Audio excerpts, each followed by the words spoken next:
G'day mate, welcome to Maintain channel. This is Chloe. We are together, falling in love with our true selves. Old fairy tales end with, and then they live happily forever. But I've always been curious, what will happen next? After marriage, Cinderella lived in the palace. Would she still be the innocent girl who wore simple clothes and sang with birds? If Cinderella changed, could the prince possibly fall in love with other girl who was more like Cinderella? After Snow White was rescued and returned to her prince's homeland, would she suffer from Queen Mother PTSD when meeting the prince's mother? Would she go to complain to the dwarf, and would the prince be angry about that? Now, let's return to reality. Where you find the abrupt ending the fairy tales is exactly where our lives end. We initially think we've met our ideal mate, the one who comes riding on a white horse and driving a pumpkin carriage, just like the prince and princess in our dreams. But as getting closer, we realize the one on horseback is actually the white wizard Salmon, and the carriage had Gollum who stolen one ring. Why do we always fall in love with the wrong person? Why is it so hard to have a relationship that's strong and lasting? What if I told you there's a way to free yourself from the trap of emotional entanglements? Are you willing to believe in yourself and to start to practicing? This method involves understanding and recognizing your own and others' attachment styles, which then allows you to find the path into each other's inner world and establish satisfying intimate relationship with those who are important to you. Other words, we may fall in love vicious circle of tragic love, where the more we love, the more we hurt. I just want more time with him. Why does he always find me annoying? I'm pouring all my passion into loving her. No. Why she was scared far away? Since attachment is so important, it is necessary to understand this concept. Attachment refers to different senses of security we experience, interact with others, and how we achieve a sense of security during stressful events. For adults, attachment styles are generally categorized into 4 types: secure, anxious, fearful, and avoidant. To put it simply, when we interact with various people and face challenges, like leveling up in a game, individuals with different attachment styles exhibit significant difference in feelings and behaviors. People with secure attachment style tend to think, it's alright, no big deal. And when faced with troubles, they remain calm and positive, actively facing problems and seeking help from others. Those who an anxious attachment style feel uncomfortable but trying to overcome it, easily panicking when difficulties arise, wanting to wait for rescue on the spot while feeling abandoned by the whole world. Fearful types might think others are not up to par and just make do, immediately resorting to blaming everyone and everything once problems arise, further convincing themselves that it's all your fault. I knew you couldn't be rely on. Meanwhile, avoidant individuals, even if they subconsciously desire affection and support, make themselves and others believe that I'm alive, don't bother me. Even with a head full of troubles, they firmly believe that they can only rely on themselves, considering asking for help as a sign of defeat. Up to there are 2 core factors influencing a person's attachment style: the attitude towards oneself and the attitude towards others. Now, let's use a simple tool to briefly analyze our own attachment style. Using an words of love as the horizontal axis, and can others be trusted as the vertical axis? Draw a cross to create 4 quadrants. The first quadrant represents secure attachment. where individuals feel worthy of love and believe others are trustworthy. The second quadrant represents anxious attachment, where individuals feel unworthy of love but believe others are trustworthy. The third arrow represents avoidant attachment, where individuals feel unworthy of love and believe others are not trustworthy. The fourth quadrant represents fearful attachment, where individuals feel worthy of love but believe others are not trustworthy. You can tell that individuals with a secure attachment style can love themselves both of others. They are sure happy of staying with partners, but no need to stick together quite often. They appreciate and believe their lovers, as well as readily accept praise and dependence from others. So, their frequent remarks might include, "You are amazing," or "It is so good of being with you."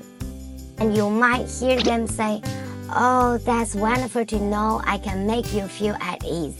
They are often considered the ideal mate for many people and always have a clear understanding of their emotional needs.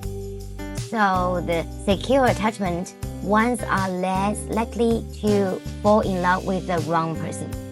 Individuals with an avoidant attachment style also have a low probability of falling in love with wrong love because they may not even know who is right or wrong love for them. Although they may appear friendly to everyone and take care of others' feelings and needs, it is just their approach to protect their own mental territory.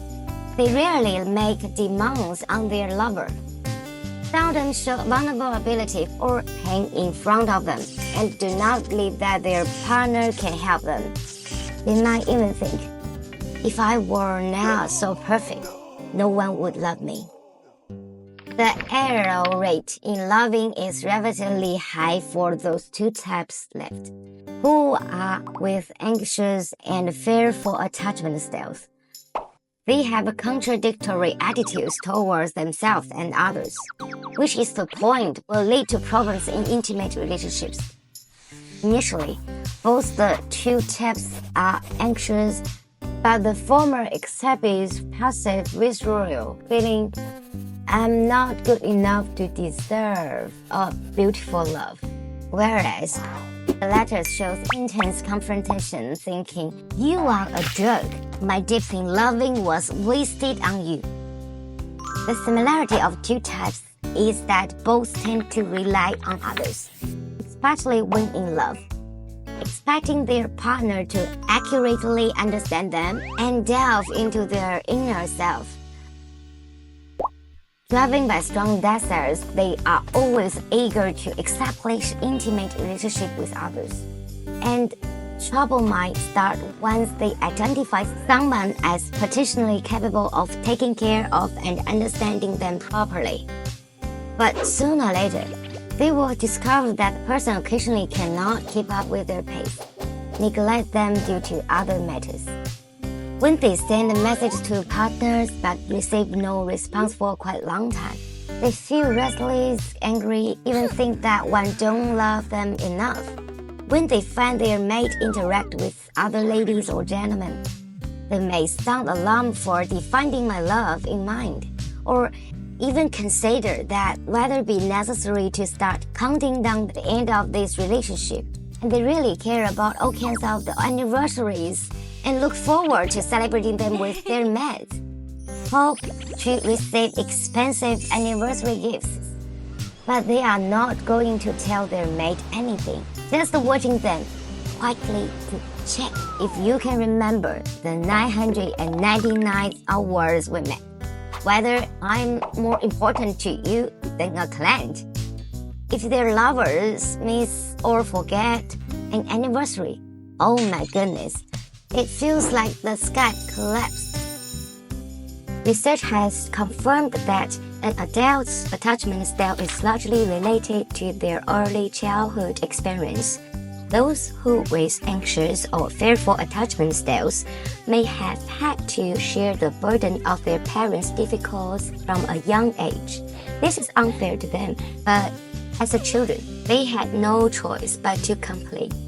Over time, a deep-seated worry and fear about survival gradually form within. As adults, they unconsciously take on the role of rescuers, willingly doing things for others, even to the point of excessive giving. But at the same time, they also make excessive demands.